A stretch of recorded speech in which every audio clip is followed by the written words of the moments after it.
Patuloy na lumalakas at papalapit sa lalawigan ng Catanduanes ang Bagyong Juan.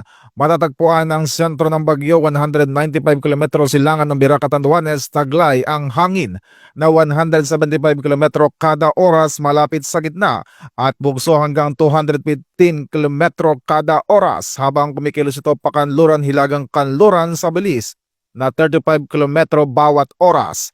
Itinaas na sa signal number 4 ang Catanduanes, Pulilo Island, silangang bahagi ng Camarines Norte at Sur at silangang Albay. Signal number 3 naman sa Metro Manila, Calabarzon, malaking bahagi ng Central at Northern Luzon at ilang bahagi ng Eastern Visayas.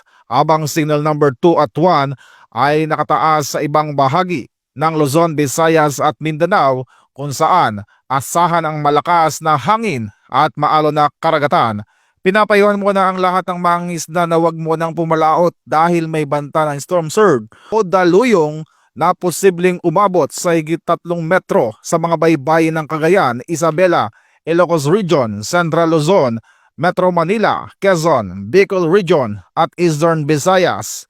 Pinag-iingat ang publiko na maging alerto at sumunod sa mga abiso ng mga otoridad at makinig sa update mula sa DOST Pag-asa. Ako po si Patrolman Adrian Deao, nagbabalita para sa PNN Weather Update.